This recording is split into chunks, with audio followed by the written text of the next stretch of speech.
अब चलते हैं स्टूडेंट्स नेक्स्ट टॉपिक की तरफ, जिसका नाम है वर्क एनर्जी प्रिंसिपल। यहाँ पर हम लोग बात करेंगे कि वर्क और एनर्जी का आपस में क्या रिलेशन है और ये प्रिंसिपल जो है स्टूडेंट्स कितना इफेक्टिव है वर्क और एनर्जी के ऊपर। आइए प्रिंसिपल को डिस्कस करते हैं। वर्क एनर्जी प्रिंसिपल क्या है स्टूडेंट्स? जब भी वर्क डन किसी बॉडी पर किया जाता है वो उस बॉडी की एनर्जी को इंक्रीज करता है।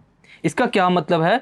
अगर हम लोग एक एग्जाम्पल से इस बात को प्रूव करना चाहें तो हमारे पास वो एग्जाम्पल है कि एक बॉडी है जिसका मास है m, जो मूव कर रही है किसी वेलोसिटी, इनिशियल वेलोसिटी vi के साथ। एक फोर्स अप्लाई की जा रही है बॉडी के ऊपर जो कि एक्ट कर रही है थ्रू द डिस्टेंस d, यानी कि जितना भी बॉडी डिस्टेंस कवर करेगी वो उस फोर्स की वजह से ही करेगी।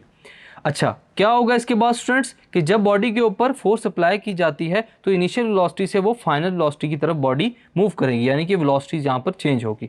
तो यहाँ पर अगर हम लोग इक्वेशन ऑफ मोशन को यूज़ करते हैं स्टूडेंट्स, तो according to the second equation of motion 2as is equal to bf square minus vi square से हम लोग इसको प्रूव कर सकेंगे।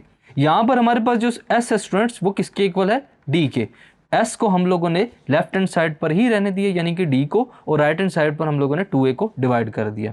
डिवाइड करने के बाद हम लोग क्या करेंगे? From second law of motion f is equal to m में, f is equal to m को यूज़ करते हुए हम लोग क्या करेंगे स्टूडेंट्स कि हमारे पास ये जो d है ये इक्वल है 1/2a के, बाकी हमारे पास इक्वेशन एज इट इज़ है। अगर हम लोग यहाँ पर मल्टीप्लाई डिवाइड करते हैं किसके साथ? m के साथ, तो हमारे पास ये क्या बन जाएगा स्टूडेंट्स? ma। अगर ma हमारे पास यहाँ पर ये फोर्स लिखा जाए तो हम लोग उसको क्या करेंगे? लेफ्ट हैंड साइड पर जाकर मल्टीप्लाई कर देंगे। तो हमारे पास जो इक्वेशन बनेगी वो कुछ यूँ बनेगी, f multiply by d which is equal to 1/2। अब ये क्या होगा? साथ मैस है और ये मल्टीप्लाई हो जाएगा vf square minus vi square के साथ। फर्दर अगर चलें हम लोग इक्वेशंस को मल्टीप्लाई करें स्टूडेंट्स, तो क्या होगा हमारे पास? F T is equal to half M V square minus V I square, जो हम लोगों ने इक्वेशन को निकाला है। उसके बाद क्या होगा? F T is equal to half M V F square minus V I square. M हमारे पास अंदर मल्टीप्लाई हो जाएगा M V F square minus half M V I square. हम लोगों ने इन दोनों टर्म्स को हाफ और m को दोनों के टर्म के साथ मल्टीप्लाई कर दिया। सो हमारे पास जो इक्वेशन बन रही है स्टूडेंट्स वो अगर आप लोग ऑब्जर्व करें तो जो वर्क डन है F डॉट डी वो इक्वल आ रहा है किसके? चेंज इन काइनेटिक एनर्जी की। काइनेटिक एनर्जी हमारे पास क्या होती है?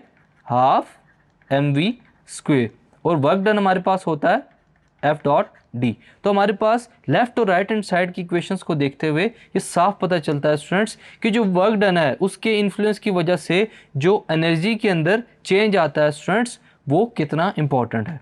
Where left hand side of the above equation gives the work done on the body and right hand side gives the increase or change in kinetic energy of the body.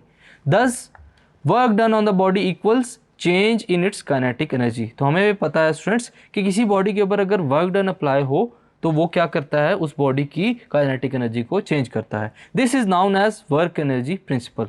अगर हम लोग body को up the surface raise कर रहे हो, ऊपर की तरफ मूव करवा रहे हो, तो जो वर्क डन चेंज होगा स्टूडेंट्स वो किस वजह से होगा? ग्रेविटेशनल पोटेंशियल एनर्जी की वजह से। सिमिलरली इसी तरह अगर हम लोग स्प्रिंग को कंप्रेस करते हैं स्टूडेंट्स तो जो वर्क डन है स्प्रिंग के ऊपर अप्लाई हो रहा है स्टूडेंट्स वो किसके इक्वल होगा? Increase in the elastic potential energy. So students यही है हमारे पास वर्क एनर्जी प्रिंसिपल, जिसमें हम लोगों ने देखा कि किसी भी बॉडी के अगेंस्ट अपवर्ड या डाउनवर्ड या फिर अगर हम लोग स्प्रिंग के ऊपर फोर्स अप्लाई करते हैं, अगर हम लोग वहाँ पर वर्क डन कर रहे हैं तो वो किसी ना किसी फॉर्म में एनर्जी को चेंज करता है। यही है हमारे पास work energy principle. Thank you.